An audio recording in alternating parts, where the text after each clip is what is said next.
अगर मेरे साथ मौजूद है सैयद हैदर जाफरी साहब। आप इनको बड़ी अच्छी तरह से जानते हैं, एस्ट्रोलॉजर हैं, इल्म नदात के माहिर हैं, स्पिरिचुअल हीलर हैं। आप इनको सुनते रहे हैं बड़े अरसे से और बहुत सारी अहम पेशगोइयाँ शाह जी करते रहे हैं। लेकिन सबसे बड़ी अहम बात, Shah ji end of time के हवाले से जो चीज़ें बताते हैं और जो सीक्वेंस बताते हैं वो बड़ा इम्पोर्टेंट है। और आज की वीडियो इसलिए अहम है क्योंकि कहते हैं कि 2020 से दुनिया अपने जो इख्तितामी वक्त है, एंड ऑफ टाइम है, उसमें दाखिल हो चुकी है, अलार्म बज गया है और शायद आप लोग 2040 ना देख सकें। इस दौरान क्या होना है, क्या तब्दीलियां आनी है, ये पूछते हैं सैयद हैदर जाफरी साहब से। शाह जी बहुत शुक्रिया आपके वक्त का। शाह जी आपकी वीडियो में आपने बड़े, मेरे सीक्वेंस में हमने बड़ी वीडियो बनाई थी, कायनात का खात्मा, एंड ऑफ टाइम, गज़वा हिंद। आपको लग रहा है कि हम अब वो टाइम आ चुका है? सर देखें, बात ये मैंने पहले भी अर्ज़ किया, एंड ऑफ टाइम पे मेरी को थोड़ी बहुत रिसर्च है। मैं फिर कहता हूँ, I never claim to be the best one, I am just the ordinary one and I am happy to be the ordinary sir one. जी आपके जो है ना, अब मैं सर आप आम होके मेरे जो बात करते हैं वो हमारे लिए खास है। अब मेरे नाज़रीन को जरा बताएं। सर मैं वो इसी के ऊपर आ रहा हूँ। बात ये है कि मुझे नहीं पता कि मौला इमाम मेहदी अलैहिस्सलाम तशरीफ़ लाएंगे या ईसा अलैहिस्सलाम तशरीफ़ लाएंगे तो वो क्या करेंगे। वो मालिक हैं, उनके हाथ में। मैं यकीनन उस ईसा अलैहिस्सलाम को नहीं जानता कि जिनको चौथे आसमान से नीचे आने तक तो कोई जो है वो मुश्किल दरपेश ना हो और वो नीचे आके कहें कि हुन पौड़ी लाओ तो मैंने थले लाओ। मैं यकीनन जो है वो जो अल्लाह के चुने हुए और बरगज़ीदा लोग होते हैं जिनके साथ अल्लाह की एनर्जीज़ होती हैं, वो क्या कर सकते हैं मुझे उसका आइडिया है। तो वो एक वली अल्लाह आम क्या कर सकता है और फिर वलियों के सरदार और इमामों के सरदार वो क्या करेंगे मुझे नहीं पता। रह गई बात आपने जो इंट्रो में कहा है कि 2040, तो सर सच्ची बात है, मुझे उसका भी नहीं पता। मुझे ये पता है कि इस वक्त जो हो रहा है वो कोई अच्छी तरफ नहीं जा रहा। मुझे ये पता है कि वो जो सरवर अंबिया सल्लल्लाहु अलैहि वसल्लम सरकार ख़त्मी मरतबत ने फरमाया है कि पानियों से आके शोले उठेंगे, वो वक्त आ गया है। मुझे ये पता है कि रिसालत माब सरकार ख़त्मी मरतबत सरवर अंबिया सल्लल्लाहु अलैहि वसल्लम ने फरमाया कि आसमान से आग बरसाने वाले तीर तुम्हारे शहरों पे बरसेंगे और तुम्हारे शहरों के शहरों को गर्क करेंगे। हो सकता है बैलिस्टिक मिसाइल्स की तरफ इशारा हो, आग बरसाने वाले तीर तो वही हैं। अब रह गया बात कि जी 2040 तक क्या होना है, तो सर मुझे तो ये नहीं पता, लेकिन 2027 तक क्या होना है उसका मुझे आइडिया है। 2024 में जो बल्कि 2020 में लगने वाली जो आग है वो 2023 तक किसी और डायमेंशन में थी। 2023 की फरवरी के बाद से उसकी डायमेंशंस बदलनी शुरू हुई। आपने जो है वो इसराइल के हालात देख लिए, आपने बाकी इधर उधर के यूक्रेन के चीज़ों के हालात देख लिए। वो 2021-22 से जो आग शुरू हुई थी उसकी डायमेंशन बदल गई। सर जी आपकी बात को मैं बिल्कुल एंडोर्स करता हूँ कि पैरामीटर्स भी बदल गए हैं। सर जंग अब जो होगी वो बॉर्डर्स के अंदर नहीं होगी। अब वो ट्रेडिशनल वॉर वाला दौर ख़त्म हो गया।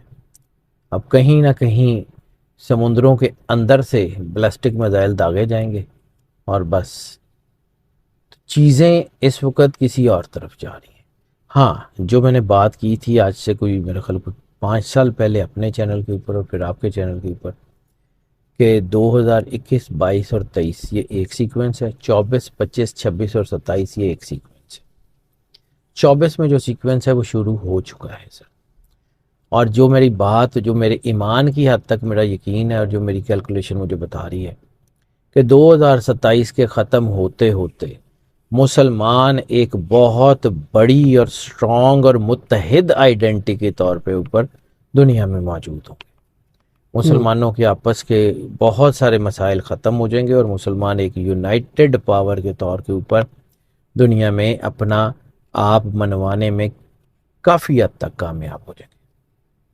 वो जिस एशिया की सदी का जिक्र सखी सुल्तान बहू ने किया है, वो जिस एशिया की सदी का जिक्र जो है वो मुख्तलिफ औलिया की किताबों में मिलता है, वो होके रहना है।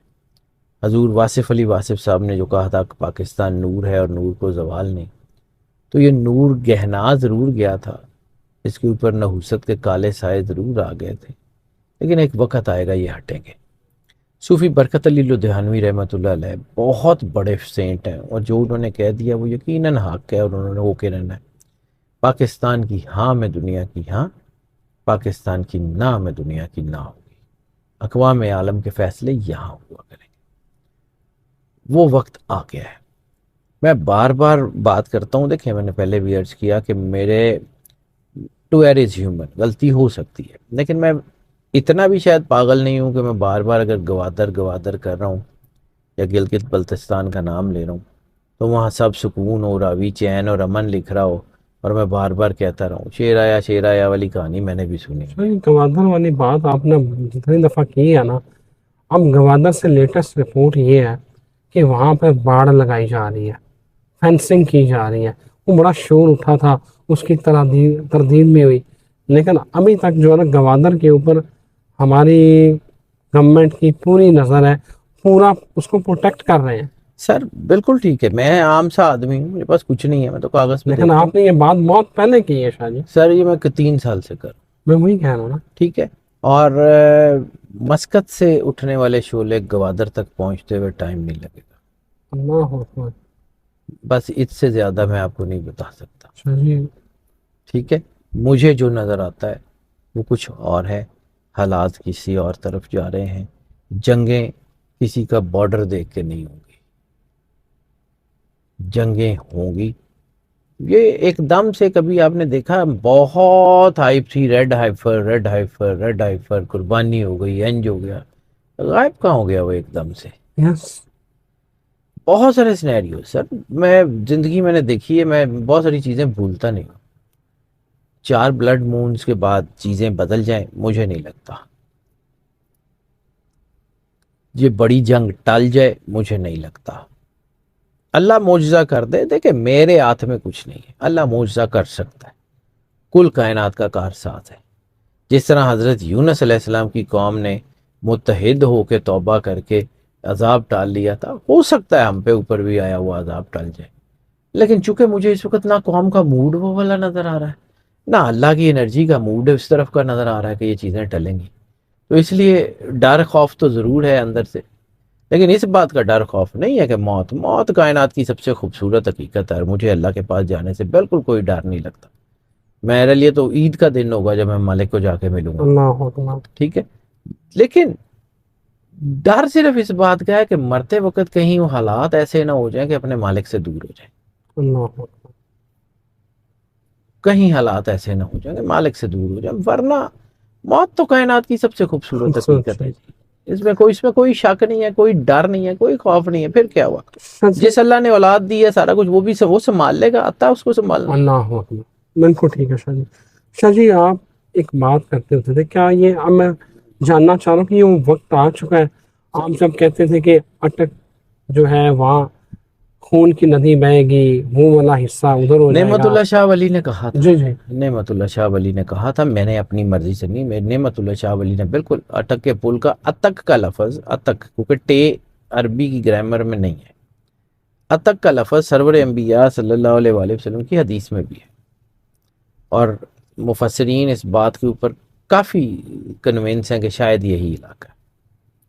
इस जंग का जिक्र तो सरवर अंबिया सल्लल्लाहु अलैहि वसल्लम ने भी किया है, हो सकता हो जाए। अब ये जंग के 2 सिनेरियोज हैं, मैं सिनेरियोज की बात करता हूँ, मुझे नहीं बिल्कुल पता। शाह जी। तो सर फिर वो तबाही जन्म लेगी कि किसी के पास कुछ नहीं बचेगा, फिर ना बंदूकें बचेंगी और ना कोई और चीज़ बचेगी। कायनात की तरफ से समझ लें कि वो आगाज़ होगा किसी ना किसी गलत तरफ का। लेकिन मुझे, मैं फिर कह रहा हूँ, अल्लाह उससे अपनी पनाह में रखे। आमीन आमीन। मेरी कैलकुलेशन में वो 5 से 7% से ज़्यादा नहीं है। बड़ा सोच समझ के लफज बोलता हूँ, मुझे बहुत सारी चीज़ों से डर लगता है सर। ये वतन मेरा है, मेरे माँ बाप ने, मेरे ख़ानदान ने इस मुल्क के लिए बड़ी कुर्बानियाँ दी हैं। ऐसे हमारे ख़ानदान की लाशें हैं इस पाकिस्तान की कुर्बानियाँ शाह जी। दुनिया में, ठीक है। मेरे बुज़ुर्गों ने बहुत कुर्बानियाँ दी हुई हैं। हमारे खून में, हमें पैदा होने के बाद, इस्लाम के बाद जो पहली किताब पढ़ाई जाती है ना, वो हुब्बुल वतनी की पढ़ाई जाती है। रसालत माब की हदीस में भी एक है, ठीक है, मिल्लत इस्लामिया का कोई वतन नहीं, ठीक है, इसमें कोई शक नहीं, लेकिन सरवर अंबिया की हदीस में एक जगह हुर्रियत के ज़िमन में जो है वो हुब्बुल वतनी का जिक्र है कि अपने वतन से मोहब्बत जो है हुर्रियत की निशानी है, तो सर अपने वतन को तो नहीं छोड़ सकते। बेशक। और आपको भी पता है कि मैं बहुत बड़ी जॉब छोड़ के पाकिस्तान आया था सिर्फ इसीलिए कि मेरा मुल्क, मेरा गांव मुझे जो है ना खींचता है। तो मैं यहाँ से बाहर नहीं जा सकता, लेकिन तकलीफ ज़रूर है मुझे।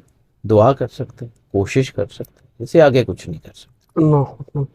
शाह जी, ये जो फिर सीक्वेंस बन रहा है, ये जंग जो है ये हमारे इस खित्ते को भी देखिए, सर मौला मशरक़ वस्ता में तो लगी हुई है, मौला हरम में जाएगी, फिर यहाँ। मैं अर्ज करता हूँ, मौला इमाम मेहदी अलैहिस्सलाम के किलों में से एक बड़ा किला पाकिस्तान।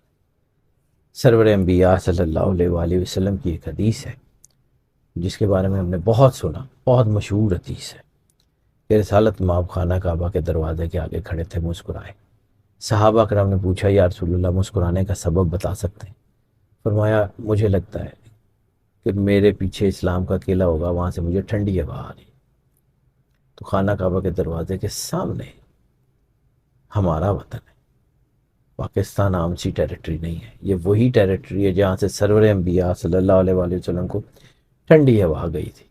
अब मुल्क पर कब्जा हो जाए, मुल्क जिस नाम पे बने इस्लामी जमहूरिया ना रहे, कोई बात नहीं। इसका मतलब उसकी आइडेंटिटी है, उसकी ग्रॉस रूट्स है, उसकी फाउंडेशन तो गलत नहीं हो सकती। मोहम्मद अली जनाब, अल्लामा मोहम्मद इकबाल और वो लोग जिन्होंने इसके ऊपर कुर्बानियाँ दी हैं, वो सारे मिलके गलत नहीं हो मकसद हो सकता है कि अल्लाह मुख्तार सकफी भेज दे। सकते। आना है सर जी, ये भी तो हो सकता है। मुख्तार सकफी आना है, उसको आने से कोई नहीं रोक सकता। मुख्तार सकफी तय हो गया हुआ किसने आना है। बहुत सारे लोगों को पसंद नहीं है, लेकिन वो आएगा। अल्लाह अकबर।